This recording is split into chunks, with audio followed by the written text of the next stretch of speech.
예수 그리스도의 나심이라는 주제로 몇 주에 걸쳐서 말씀을 나누려고 합니다.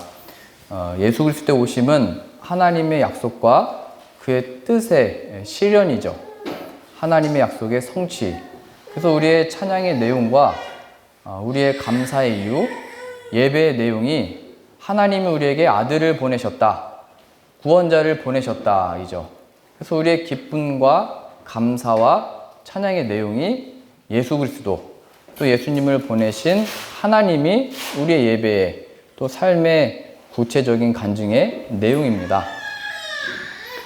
그런데 이 예수님의 오심을 받았을 때 그 상황 속에 펼쳐지는 일들은 무서움이라고 하는 표현으로 주어집니다.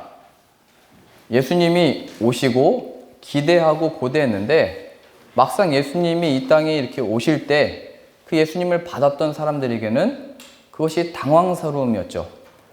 특별히 이 요셉과 마리아에게는 굉장히 당황스러운 겁니다. 그들은 가족의 계획을 가지고 있었고 결혼한다 라고 하는 인생에 있어서 중요하고도 또 인생에 있어서 굉장히 중요하죠. 결혼, 가족 계획이 있는데 거기에 예수님이 오심으로 인해서 삶의 당황스러운 일이 되어버리는 겁니다. 이런 의미에서 예수님이 우리에게 오셨고 우리가 예수님을 믿는다라고 하는 것은 우리들의 삶에 우리의 계획을 넘은, 계획을 가지고 살잖아요. 우리가 계획을 가지고 또 새해 계획을 세워 하나님께 기도를 드리잖아요.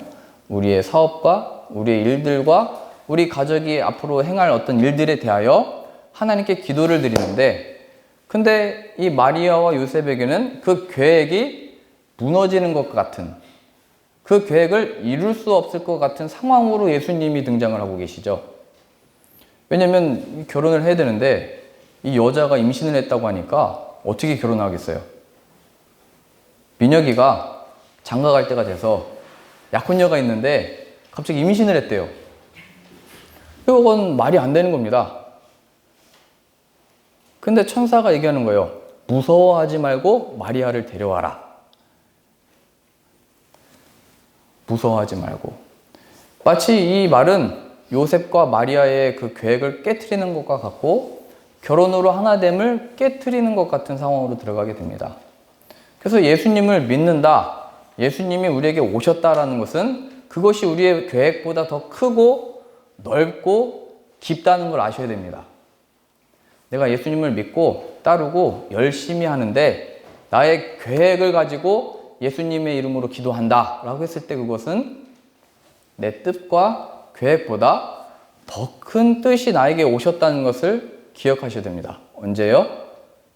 내 계획대로 안 될 때, 내 계획대로 기도했는데 하나님이 안 들어주실 때, 많은 시간의 정성과 봉사와 헌신으로 하나님께 이것만큼은 이뤄달라고 소원을 아랬는데 그 소원이 이루어지지 않을 때, 그것은 하나님이 왜 그런 상황들로 우리에게 펼치시냐면 그것보다 더 큰 뜻이 있다 얘기하는 거죠.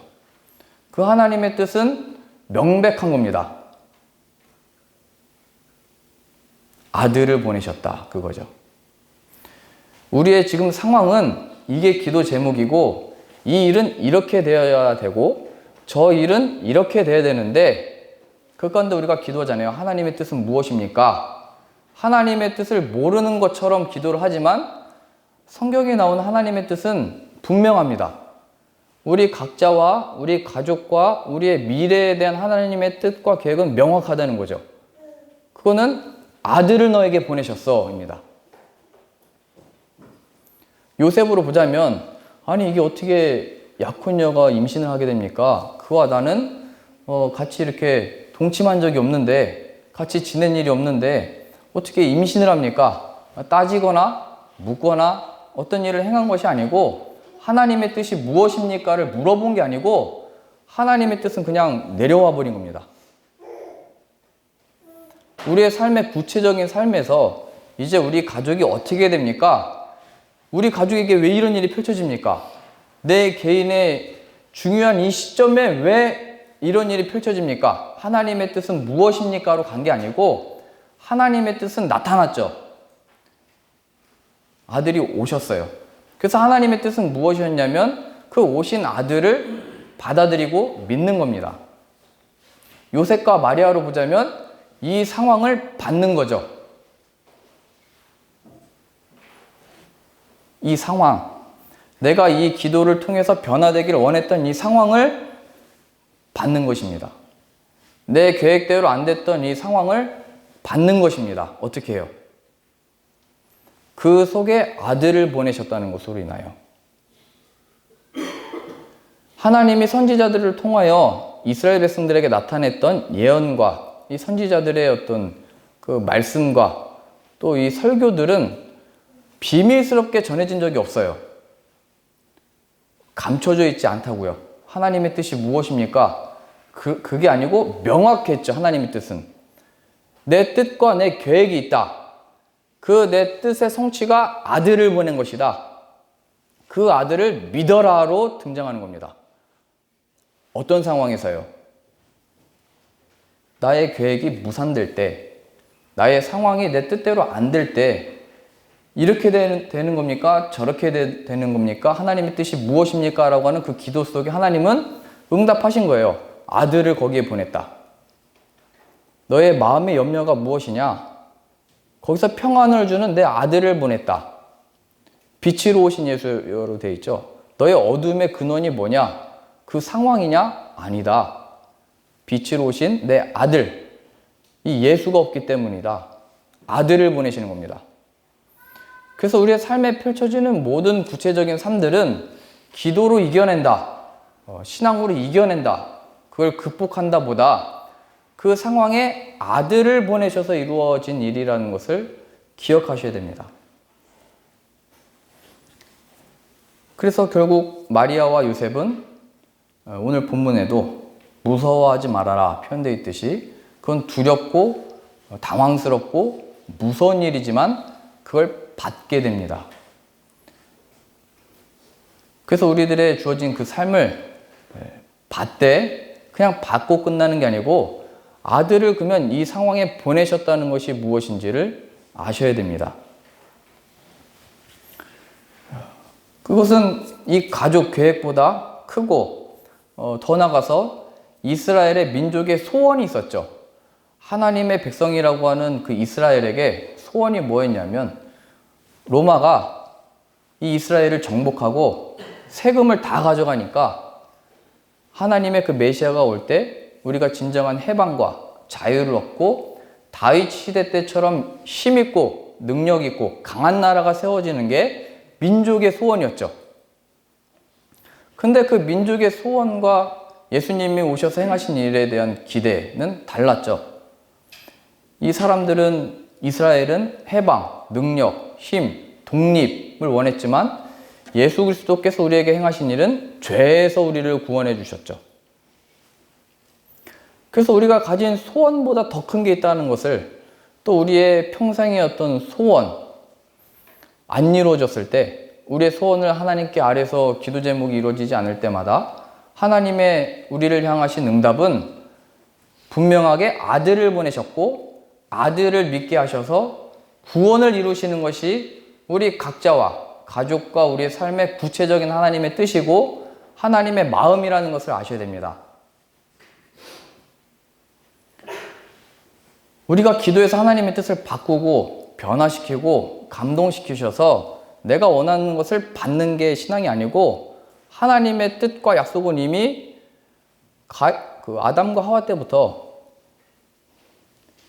여자의 후손이 내 머리를 상하게 하리라 뱀에게 저주를 하셨듯이 그 아들 안에 보이신 그 약속이 성취되어졌고 나타났고 우리들에게 대한 요구는 주 예수를 믿어라 입니다.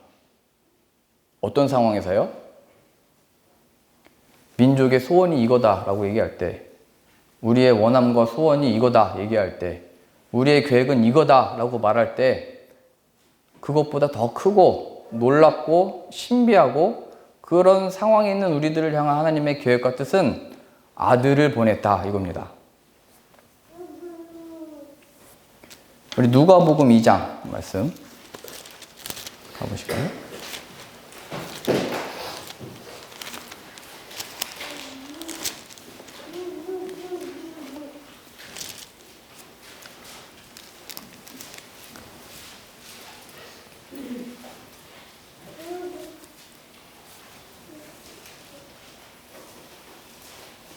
예수님이 태어나시고 그 상황에 천사가 목자들에게 나타나서 이런 상황들이 펼쳐집니다.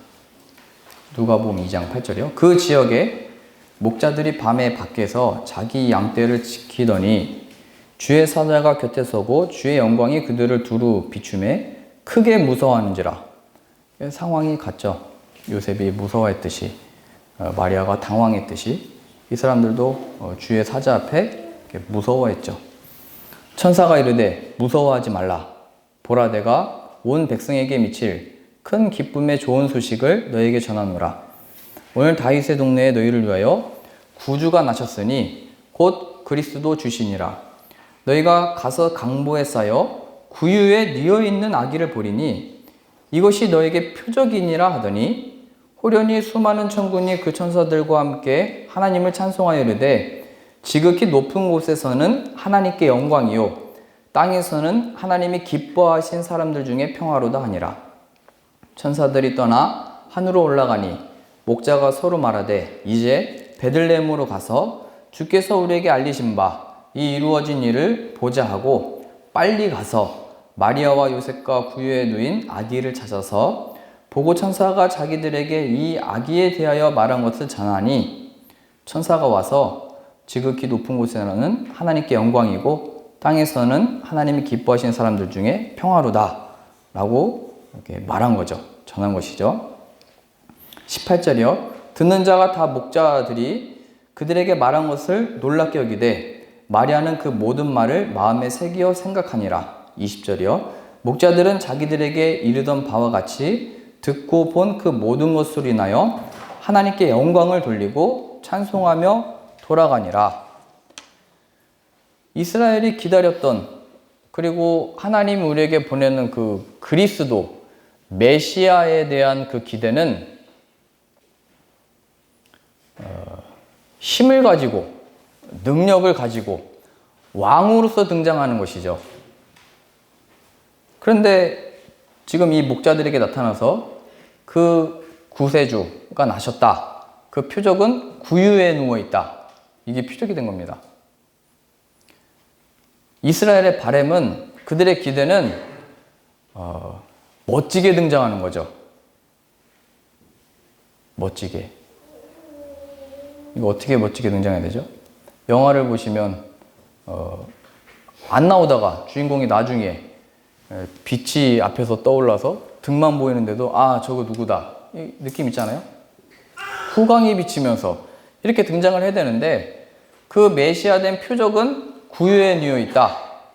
이거는 당황스러운 겁니다.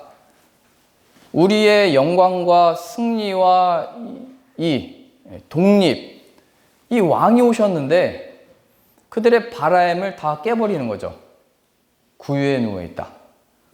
그래서 예수 그리스도가 우리에게 오셨다라고 하는 것은 그 어떤 구유, 상황, 처지가 마치 이 상황에서 천사들이 하나님을 높이고 찬양하고 하나님께 영광이고 이 땅에 평화로다라는 말을 가릴 수 없었던 것처럼 우리도 우리의 신앙과 그 믿음의 이 찬양과 고백과 감사가 이 하나님께 영광 돌리는 것이 이 상황의 환경에 있지 않다라는 것을 보여주는 거죠. 예수님이 이 땅에 나셨다는 것은 이미 그가 하늘 보좌 영광을 내려놓고 버리고 오신 겁니다. 근데 이 땅에서 그 예수님을 기다리고 하나님의 뜻의 실현을 기다렸던 사람들의 기대는 영광스럽게 등장하여 힘과 권력과 그 능력으로 우리를 해방시켜주는 거라고 생각을 했죠. 그 속에서 찬양이 일어나고 천사들이 하나님을 높여 찬양하는 겁니다. 요셉과 마리아는 그의 계획, 결혼이 깨지는 것과 같은 상황들이었고 이스라엘 전체로 보자면 그들의 소원과는 다르게 그들과의 바람과는 다르게 나타나는 것 같지만 하나님은 그 속에 아들을 보내셔서 천사들로 하여금 찬양하게 하셨죠. 그랬을 때 우리들에게 요구되는 것은 15절입니다.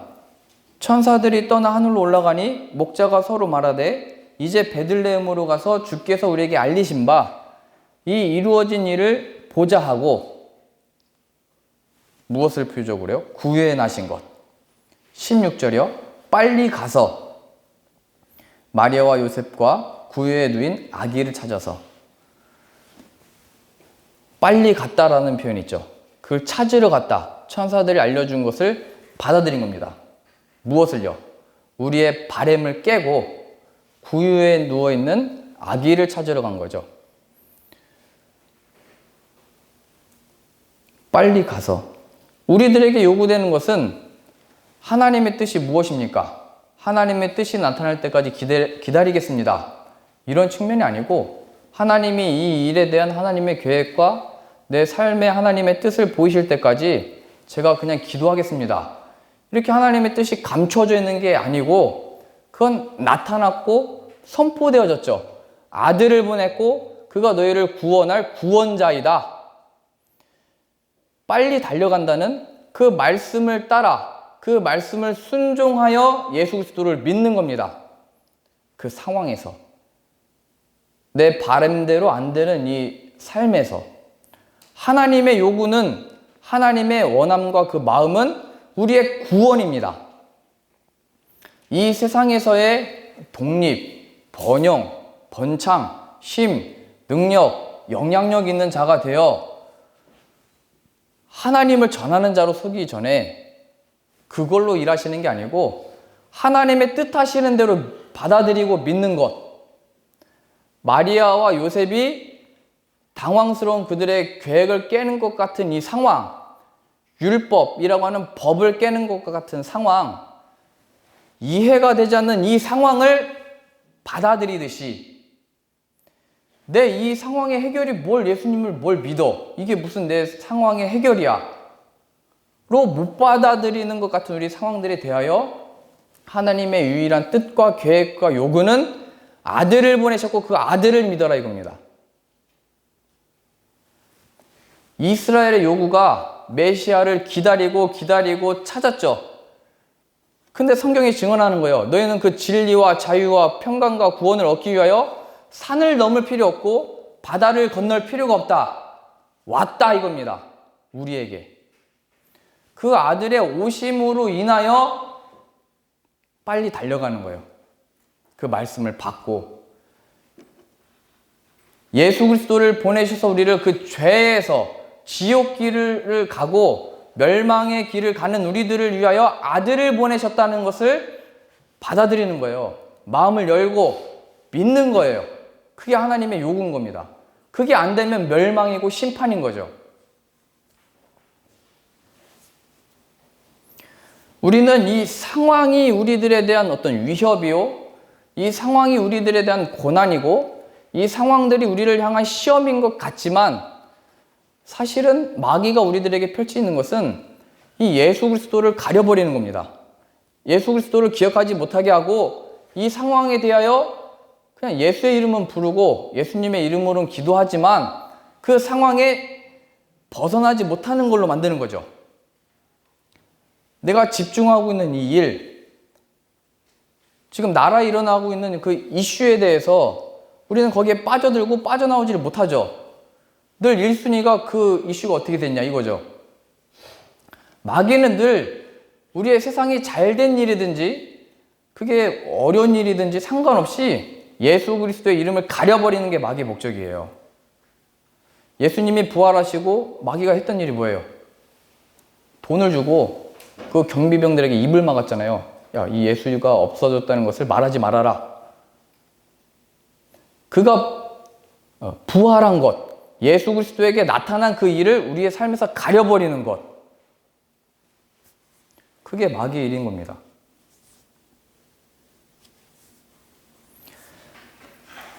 우리는 이 세상에 대하여 참된 자유를 얻고 그 평강 얻기를 원하죠. 좀 안정을 취하고 싶죠. 근데 세상에서는 그런 어떤 평강도 없고 자유도 없고 구원도 없다는 걸 아셔야 돼요.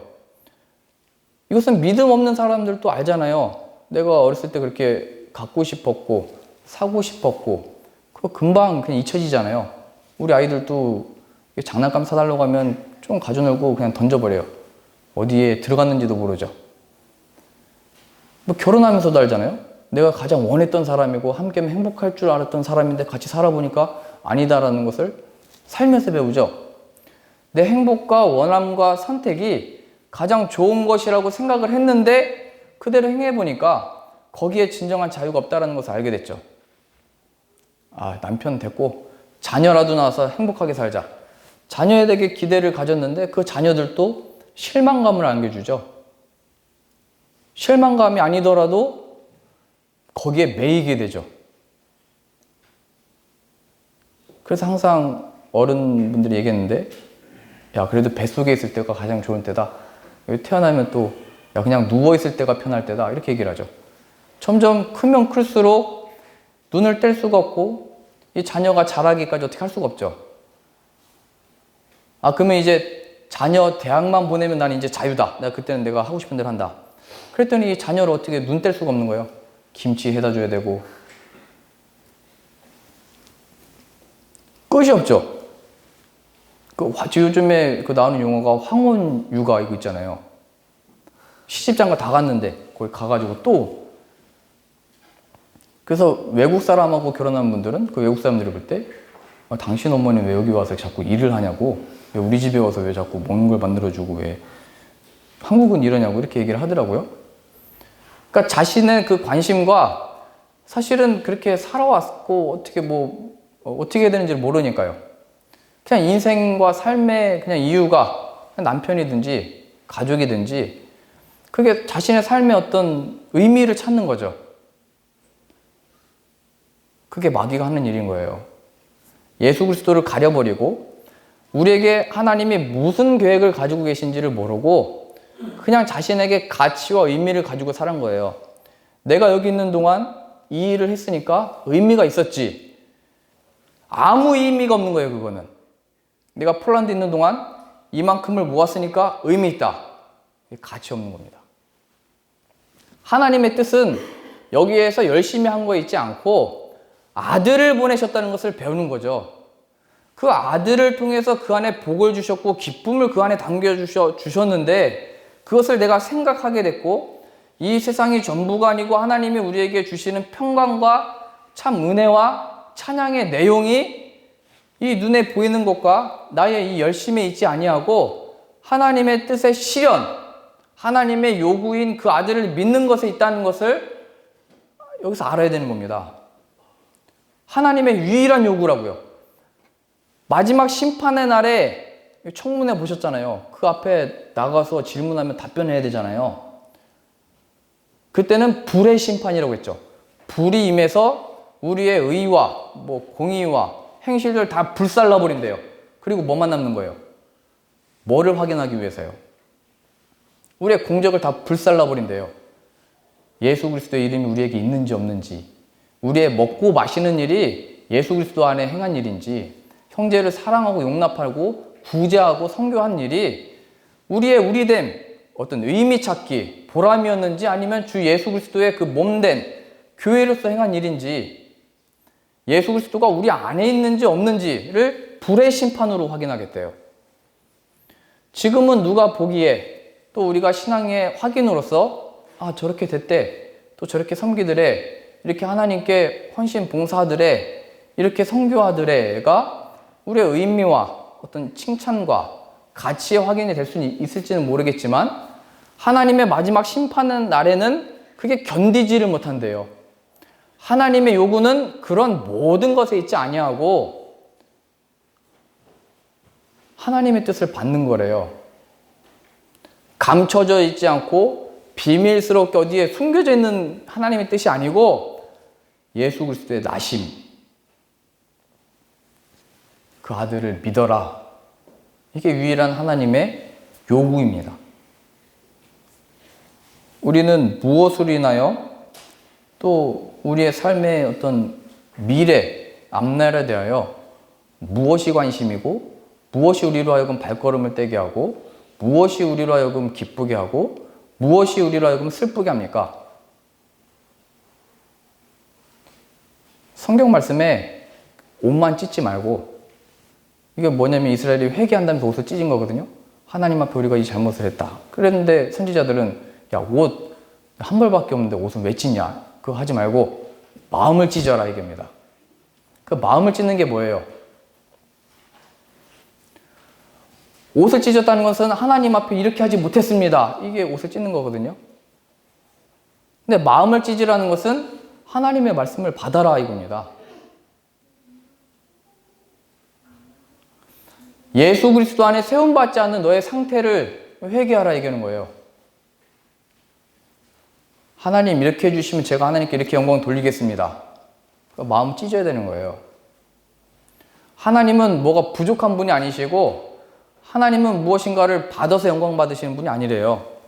하나님의 하신 그 일을 믿고 하나님이 이루신 일을 높여서 하나님께 영광을 드리는 거죠. 하나님의 하신 일을. 그게 우리의 신앙이고 믿음이고 하나님이 우리에게 요구하시는 거예요. 우리 각자의 삶의 간증이라고 하는 것은 나는 이런 분야에서 이런 일을 했는데 이런 일이 일어났다. 나는 이쪽 분야에서 이런 일이 일어났다. 나는 저쪽 분야에서 이런 일이 일어났다. 로 간증이 되는 게 아니고 이런저런 상황과 다양한 일들 속에 예수님이 우리에게 어떻게 오셨는가. 내가 기도하고 원하고 바라고 소원을 가지고 어떤 이 계획을 가지고 했는데 이루어진 게 하나도 없다. 그럼 간증이 없는 게 아니고 그런데 이런 나에게 아들을 보내셨다가 간증이 되는 거예요. 사람들에게 간증이 없어 보이지만 유일한 간증이에요. 지금 마리아와 요셉에게 무슨 간증이 있겠어요? 거기서 아들이 나왔는데 결혼도 안 했는데 자식이 나오고 있는데요. 말 못하죠. 숨겨야죠. 가려야죠. 요즘은 뭐 부끄럽지도 않게 이런 뭐 아기를 가져서 결혼했다 이렇게 뭐 쉽게 얘기하는데 이 당시 때는 율법으로 돌로 쳐맞아 죽어야 되는 거예요. 근데 요셉이 이루어서 그냥 끊고자 했다고 했잖아요. 야, 우리 결혼하지 말자 이렇게. 원래는 데려다 놓고 돌로 쳐 죽여야 되는 거예요. 그런데 그 상황, 그 일들 하나님의 뜻으로 받는 거죠. 우리도 우리의 삶에 말이 안 되고 이해가 안 되고 기도할 수밖에 없는 상황으로 두셔서 하나님이 기도함으로 그걸 이겨라로 두신 게 아니고 하나님의 참 뜻이 있다는 것을 기억해라 얘기하는 거예요. 내일의 염려로 걱정하지 말아라. 근데 우리는 계속 염려하고 걱정하잖아요. 그 속에 하나님의 구원은 이 염려가 없어지는 것에 있지 않다. 이거 기억하라는 거예요. 지금 한국에도 이 건물을 세우면 지진이 자꾸 일어나가지고 그 건설비가 더 많이 들어가잖아요. 내진 설계를 이렇게 해야 되고 무너지지 않아야 되니까. 이 세상에 세운 거에 요즘 아주 그 농담처럼 아주 그 얘기 많이 하잖아요. 조물주의 건물주 이런 식으로 얘기하면서 건물주가 최고다. 이런 얘기를 하잖아요. 그 상황에 우리는 임대하면서 쓰면서 어떤 박탈감을 느끼고 빼앗기는 것 같고 먼저 가진 자에게 지쳐진 것 같고 뒤처져서 따라가려고 하는데 이 세상이 정의가 없고 어떻게 따라갈 수 없는 구조, 변혁, 어떤 개혁, 변화를 원하죠. 그 속에서 우리의 기도와 우리의 내용은 야, 아들을 보내셨다 얘기하는 거죠. 하나님의 나라는 위에서 내려오는 거예요. 이 땅을 변혁시키고 성도라면 거룩하고 정직하고 윤리적이고 도덕적으로 살죠. 그러나 궁극적인 목표가 이 땅의 개혁이 아니에요. 그 땅은 결국 하늘에서 내려와 우리가 거기에 들어가는 거죠. 이 땅에 대한 우리의 기도 제목은 나와 저 사람, 저 일들은 이 진리를 모르기 때문입니다. 그러니까 우리의 중보고 기도 제목인 거예요. 내 남편을 바라볼 때 내 남편이 지금 저게 안 돼가지고 지금 저렇게 동굴로 들어가 있는 게 아니고 예수 그리스도의 진리를 모르기 때문에 그렇게 돼버린 거예요. 우리의 자녀가 왜 이렇게 성격이 이렇고 저렇고 저거는 예수 그리스도를 모르기 때문에 하나님 없이 행하는 그 일이 불행인 것을 모르기 때문에 하나님의 뜻을 모르고 하나님을 찾겠다고 어딜 자꾸 막 구하고 찾고 돌아다니고 거기에 있지 않다니까요. 하나님의 뜻은 자신의 아들을 우리의 삶에 보내셨대요. 나타나셨대요. 하나님의 뜻은 명백하대요. 내 삶에서 믿으래요. 여러분들의 기도 제목은 무엇입니까? 하나님에 대한 여러분들의 요구는 무엇입니까? 우리는 어디에서 기쁨을 찾고 있습니까? 하나님의 뜻의 실현은 마리아와 요셉에게 당황스럽고 두려운 일이고 무서운 일이고 받을 수 없었던 것처럼 우리가 기도 속에 하나님의 뜻은 이것이어야 됩니다. 저것이어야 돼가 아니고 받아들일 수 없는 이 상황에 대하여 답답한 인생에 대하여 아들이 오셨다는 것을 믿으셔야 되고 그 아들을 믿음으로 거기서 간증이 나와야 됩니다. 그러니 우리의 기도 제목은 그 예수 그리스도를 믿는 마음을 주십시오. 그 예수 그리스도가 나의 구원자, 구세주임을 믿는 그 마음을 주십시오. 예수 그리스도를 믿음으로 하나님께 속한 그 구원의 영광을 맛보게 해주십시오가 우리의 기도 제목인 겁니다. 모든 순간들에, 모든 만남들에, 모든 계획 속에, 모든 소망 속에, 모든 바람 속에요. 그게 예수 그리스도의 오심입니다. 예수 그리스도가 오셨다는 것 자체가 우리가 우리의 기쁨과 행복과 구원과 이 평강을 우리가 만들 수 없다라는 것을 보여주게 돼요. 그럼 아들을 보내실 필요 없이 이 땅에서 하나님이 어떤 일을 펼치시면 되니까요. 힘과 부와 존귀와 영광을 이 땅에서 만들면 되니까요. 근데 그렇게 하지 않고 아들을 보내신 겁니다. 그걸 믿어라. 분명하고도 명확한 하나님의 뜻인 것을 기억하셔서 예수님이 우리에게 오셨다는 것이 무엇인지를 나에게 주어진 이 상황에서 배우고 싶습니다. 나의 이 말할 수 없고 답답하고 해결되지 않는 이 상황 속에 하나님은 구원을 예수 그리스도 안에 만드신다 말씀하셨으니 그 예수 그리스도를 믿는 자 되게 하시고 그 예수 그리스도를 믿음으로 인하여 이것이 내 삶과 무슨 연관이 있나? 예수님을 믿는 것이 내 이 문제의 해결에 무슨 답이 있나? 로 여겨졌던 우리들의 마음이 찢어져서 예수 그리스도를 믿음으로 참된 평강과 그 일을 감당하는 지혜와 능력이 예수 그리스도 안에 있게 하여 주옵소서가 우리의 기도 제목 되어지기를 바랍니다. 기도하겠습니다.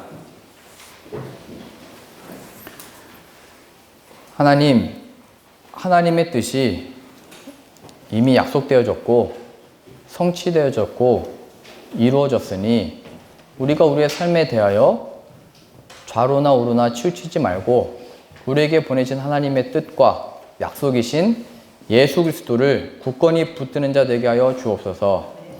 믿음의 주요 온전케 하시는 이인 예수를 바라보라 말씀하셨사오니 이미 허락하신 그 구원자 예수 그리스도를 더욱더 믿는 믿음 내리시사 우리들에게 주어진 이 상황들을 하나님이 주시는 지혜 속에 하나님의 아들 속에 진정으로 그 안에 간증이 있게 하시고 찬양이 있게 하시며 참된 평강이 있음을 이 세상에 나타내며 이 세상의 일들이 이 하나님을 예배하는 이 일을 멈추게 할 수 없고 감출 수 없고 가릴 수 없다는 것을 우리의 삶을 통하여 나타나게 하여 주옵소서.